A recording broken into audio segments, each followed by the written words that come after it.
Hare Krishna. Om Jnanatimirandasya Jnananjana Shalakaya Chakshurunmilitam Yena Tasmai Shri Gurave Namaha.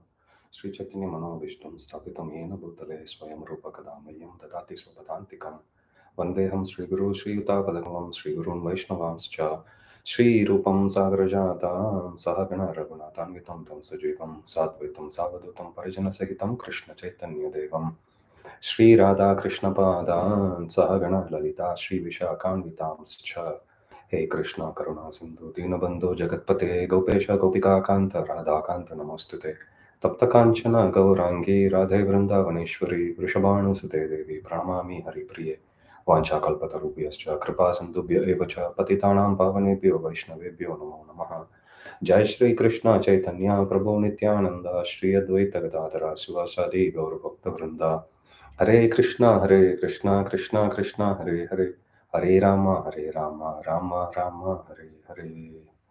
Mukam karoti vachalam pangum langayate kirim yat kripatamaham vande Shri Gurun Dinataranam Paramananda Madhavam Shri Chaitanya Ishwaram Hari Om Tat Sat. Shri Shri Radha Gopinath Bhagwan ki Jai, Jagat Guru Srila Prabhupada ki Jai, Grantaraj Srimad Bhagavatam ki Jai, Samaveda Gaur Bhakta Vrinda ki Jai, Jai Nitai Gaur Premanande Hari Hari Om.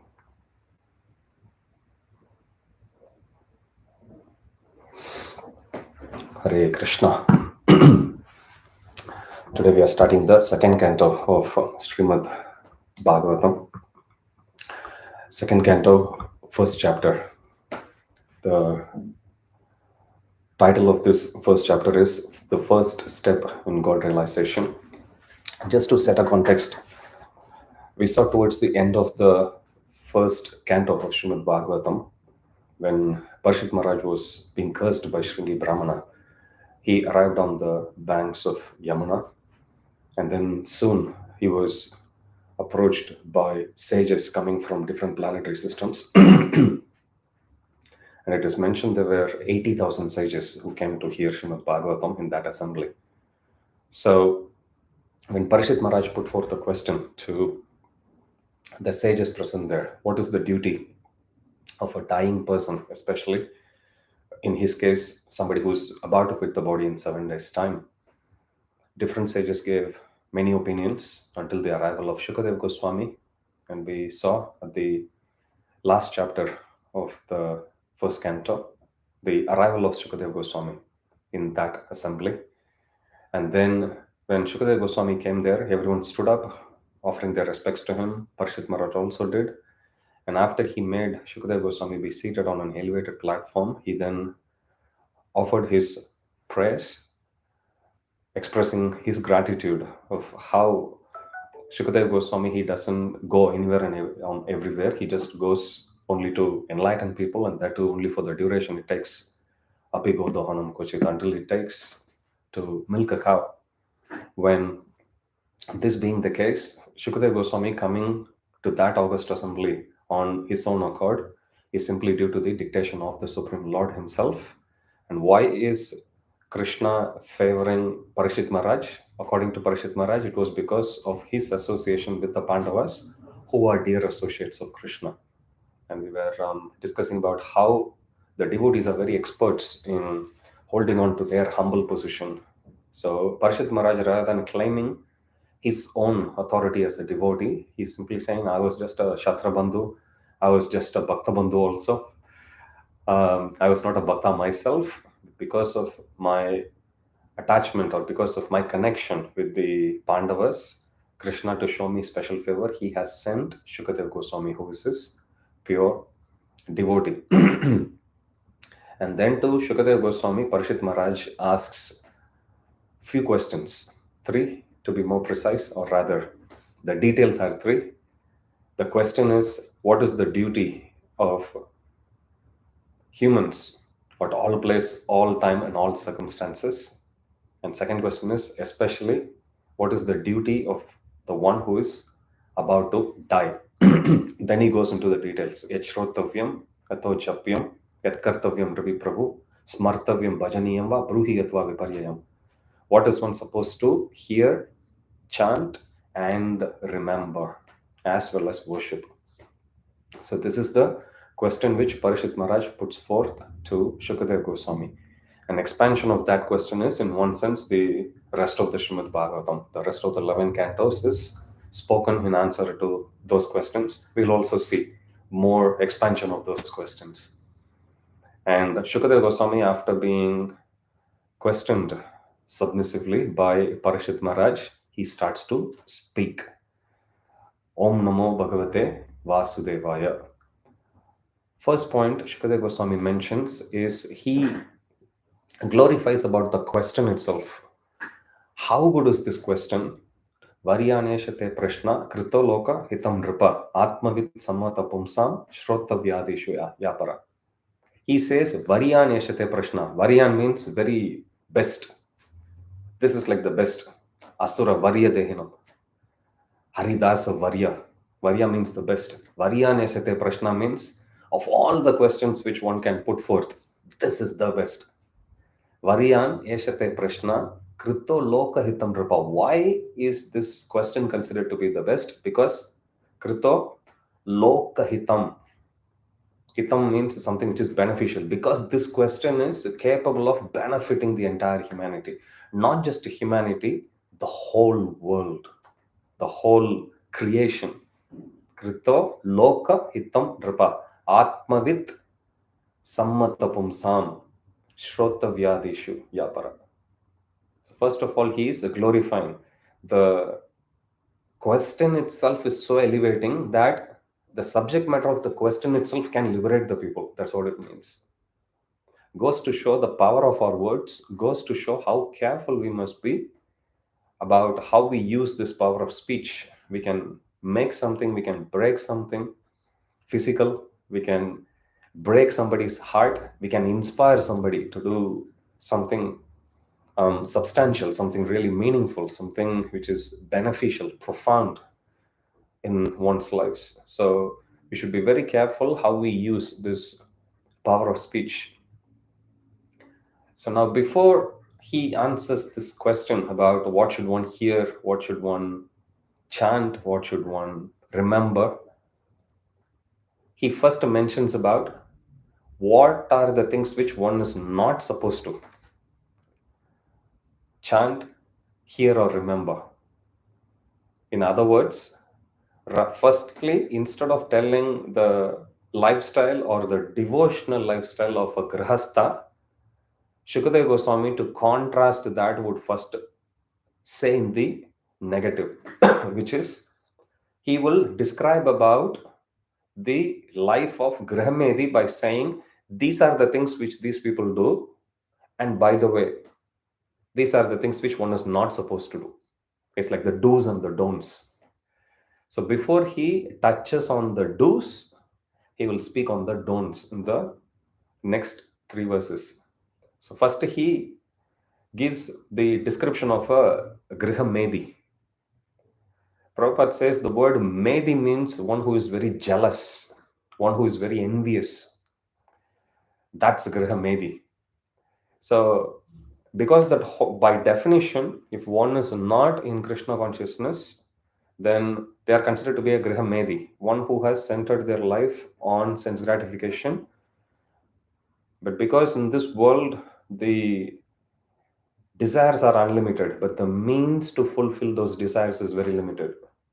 And because of that, there will always be someone who is interested to do something or who would achieve something which we'll always be envious of, we'll be jealous of.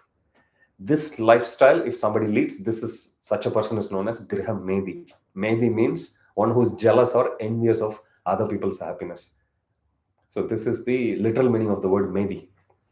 So Griha Medi. So he says Griha Medi. Apashyatam atmatattvam griheshu grihamedina. Shrotavyadini Rajendra Ninam Santi Sahasrasaha Apashyatam atmatattvam griheshu grihamedinam. In other words, those people who are grihamedis, Nrinam Santi Sahasrasaha, they have hundreds and thousands of subject matters to talk about. But Parishit Maharaj's question is, what are we supposed to talk about? So Shukadeva Goswami, by saying this verse, he's telling indirectly to Parishit Maharaj, or he's saying in the negative of that question that you asked me what are the things one is supposed to remember. By the way, these are the things which usually people remember, talk about, which is apashyatam atma tattvam. They won't talk about anything about Krishna consciousness or self-realization, anything material they will talk about. One thing we have to understand, or one question also that comes many times to us, we live in 2025, and these scriptures, they were written thousands of years ago. How are they still relevant to us? Yesterday I was discussing this point in the youth class, and I was telling them, forget about the relevance of the Shastra. Let's say Bhagavad Gita was written 5,000 years ago. Forget about Bhagavad Gita being relevant to us after 5,000 years. Bhagavad Gita is relevant even for people who lived in Satya Yuga. Bhagavad Gita speaks about lust, anger, and greed. Hiranyakashipu went through this problem. Hiranyakashipu went through the problem of greed, lust. Ravana went through this. Treta Yuga, it was applicable. Dwapara Yuga also, it was applicable when Duryodhana was there, Dhritarashtra was there. So Bhagavad Gita is not written just for Kali Yuga. Bhagavad Gita is there applicable even for people in Satya Yuga, in Treta Yuga, in Dwapara Yuga. What to speak of Kali Yuga? Why? Externals change, but the nature of our mind, the nature of human tendency, the nature of people's consciousness doesn't change. Scriptures do talk about, Vedas as a vast body of knowledge do talk about externals as well. It does talk about how to be happy, how to take care of this body. You can read this interesting section. If my memory is intact, it's seventh canto. This section is titled The Instructions for Civilized Human Beings. It's at the end of the seventh canto. Narada Muni, after narrating the glorious pastimes of Prahlad Maharaj, while he's concluding, he gives these instructions to Yudhishthir Maharaj. In fact, the whole narration of Prahlad Maharaj was given as a topic during the conversation between Yudhishthir Maharaj and Narada Muni. And Narada Muni, after glorifying Prahlad Maharaj, who is his disciple, he then concludes that section by speaking about the instructions for civilized human beings, different varnas, and specifically what one is supposed to do when it comes to following any samskaras, so on and so forth. But there is a very interesting section there in that 15th chapter, if I'm not wrong, in 7th canto. And there is a section 22 to 29, plus or minus. Those verses, if you go to that instruction to civilized human beings, 22 to 29, you will see Narada Muni giving solutions to all material problems. And you'll be amazed how much Shastras touch on the problems of our day-to-day lives. Like you conquer sleep by cutting down on eating. He gives instructions like that. You develop determination from, like, saying no to this materialistic enjoyment by contemplation or by discussing about the truth of the Shastras, so on and so forth. You will come across instructions like that. So Shastras do talk about the benefits or how to make the best use of this human body. It does talk about how to deal with the external situation, but most importantly, Shastras always touch on the core or the root cause of any problem. Because the root cause of any problem is starting from the mind, and the nature of the mind hasn't changed much, Shastras focus more on the internal science. And if you look at Prahlad Maharaj's instruction, you look at Vyasadev's instruction or Narada Muni's instruction, even though they were given thousands of years ago, they are not talking about how we should dress up properly or how we should clean the home. Those instructions are there. But most importantly, because they speak about the internal science, the inner science, we will feel so much in sync. We will feel that their instructions resonate with us so much. That's the beauty of Shastras. And that's the difference between studying or gaining Atma Jnana or Atma Tattva and any other material science. Jada Vidya and Atma Vidya. That's the difference. So here, Griham Medi means Shrotavyadini Rajendra, Nrinam Santi Sahasrasaha. It's speaking about Jada Vidya only. How to earn more money, how to build a home, where to invest, how to save, how to enjoy external. Jada Vidya. Griham Medis means they will have hundreds of topics like this. So that's the first thing which Shukadeva Goswami says. And then he says, such a Grahamedi, how do they waste their life? Then he speaks about their daytime and nighttime activities. Nidraya hrete naktam, vyavayena chavavyaya, divacharta ihayaracham, kutumpa baranenava. These series of verses, Srila Prabhupada has given many lectures on this. Very heavy instructions, but that's the stark reality. Nidraya hriyate naktam vyavayena chavavyaya. At night time, daytime they work. Divacha artha ihaya rajan. Daytime they work very hard to earn some money, and their night time goes in nidraya hriyate naktam vyavayena chavavyaya. Two activities only primarily. They either sleep or they have sexual enjoyment. Night time. This is how it goes. Divacharta ihaya. Daytime, what? How does it go? Daytime, they go around earning some money here and there. Kutumba Baranena. For what purpose? Simply to maintain their family. This is the job description of a Grihamedi. Thus, he develops great faith in fallible soldiers because their whole investment is on family members, their whole investment is on relatives, on material possessions. That's where their faith end up developing. And because of that, what happens? Dehapatya kalatradishu, atma shainyeshu ashatapi, tesham pramatto nidanam pashyanapi na pashyati. Dehapatya kalatra adishu. Because they have invested their money, their energy, their time, their consciousness, everything in that, their sole focus of their life is simply for Dehapatya kalatradishu, on how to maintain and expand their family, possessions, kids. Atma Shainya, like the army. Prabhupada translates that as fallible soldiers. Fallible means people who fail. How long can the body stay with us? How long can our relatives be with us? How long can the possessions be with us? At the time of our death, even our body won't stay with us. What to speak of others? So it's impossible. Only Krishna is the ultimate friend. Only Krishna is the true friend. Only Krishna is the permanent friend, eternal friend. So in this way, he lists down some of these different qualities. Now, after telling about the qualities of a Grihamedi, how they'll have hundreds of thousands of topics to talk about, how they waste their day and night time, and how they put their faith on all these fallible soldiers, Shukadev Goswami then answers Parishit Maharaj's question in the more straightforward and positive way. And the question is, what should one hear, chant, remember, and worship? He says, Tasmat Bharata Sarvatma Bhagavan Ishvaro Harihi Shrotavya Kirtitavyascha Smartavyascha Chatabhayam. Tasmad, therefore. You will come across this word Tasmad in many places. Tasmad is usually given more in a conclusive sense.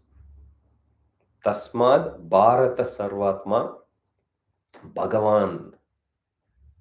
Therefore, Bharata here refers to the descendant of Bharata, which is Parishit Maharaj. Therefore, my dear Parishit Maharaj, Tasmat Bharata Sarvatma Bhagavan Ishvara Harihi. Therefore, one should take shelter of Bhagavan Ishvaro Harihi.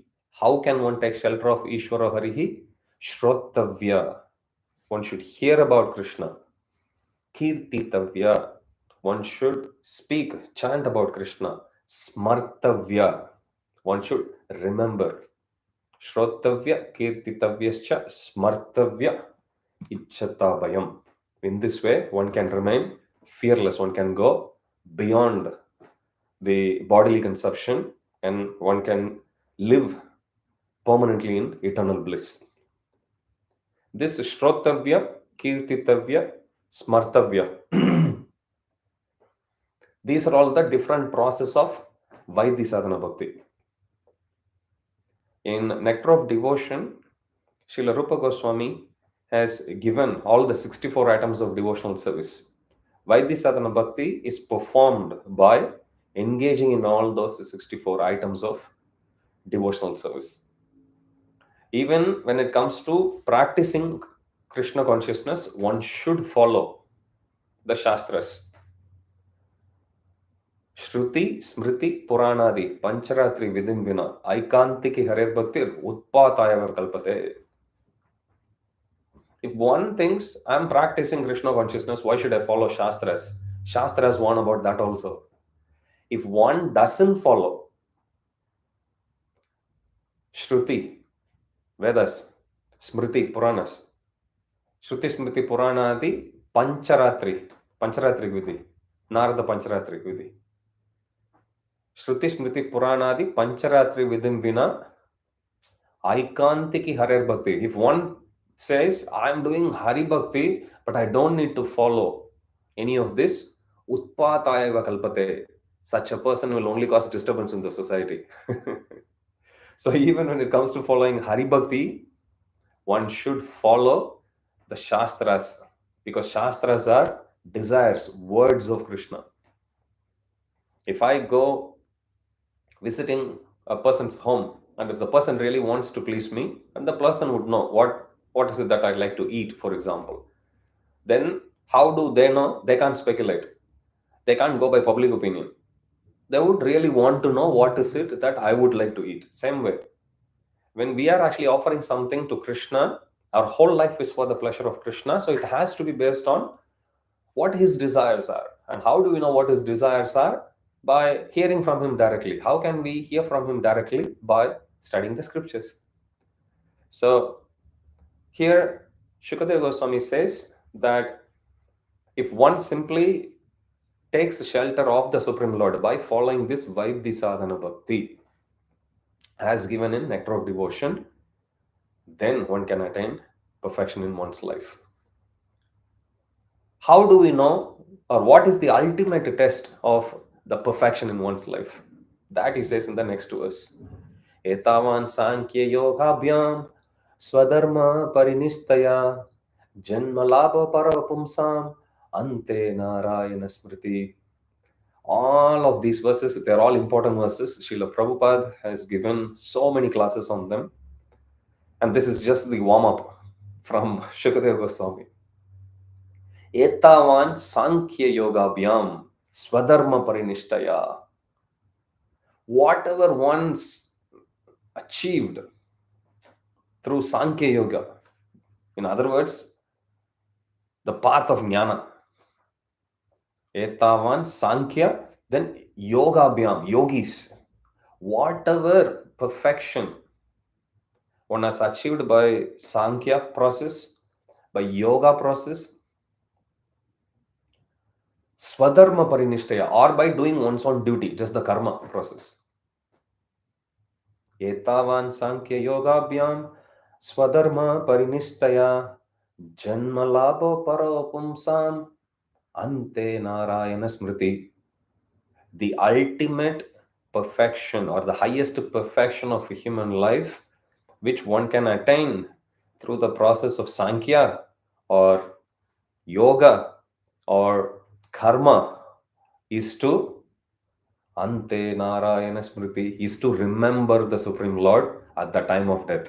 That's where the perfection will be tested. In fact, that's what determines the perfection. In some movies you might have seen, until the last scene, we might have understood the movie story in a certain way. Right at the end, in 1 minute, they'll flip the story by revealing something, and then the villain suddenly will look as hero will look as villain. And sometimes people use the word anti-hero. It's either a villain or hero. What is anti-hero? Same way, perfection, one can say, I'm a great perfectionist in Sankhya. I'm a great yogi. I'm this. No. Wait until the last minute of your life's movie. That's what's going to tell you who is actually the Siddha, or who is it who has actually attained the success. How do we know? If that final shot in their life is making them to remember the Supreme Lord, yes, then you are a perfect yogi. Then you are a perfect jnani. Then you are a perfect karma yogi. So he says this is the highest perfection of human life. Proof of realization of Lord. How do we know somebody has actually attained such a great realization? We have to remember Shukadeva Goswami is speaking to this huge assembly of sages, 80,000 in all. Not everyone is a pure devotee. We'll touch on that point as we progress in further chapters. In fact, even in this chapter. So not everyone who is seated there is in pure devotional platform. So Shukadeva Goswami, he is speaking to Parikshit Maharaj, but keeping all these sages as the secondary audience. So even though it looks like he's preaching to Parikshit Maharaj, who Shukadeva Goswami knew that he is already a pure devotee. But actually through Parikshit Maharaj, he is preaching to the whole world. So what is the proof? Even these sages who are situated beyond, they take pleasure in Harikatha. Atmaramascha munayo nirgranta api urukrame kurvanti ahitu kim bhaktim tam bhuta gunohari. Even Atmaramas will get attracted. That's the proof of realization of God. That is the proof that God realization is the ultimate perfection.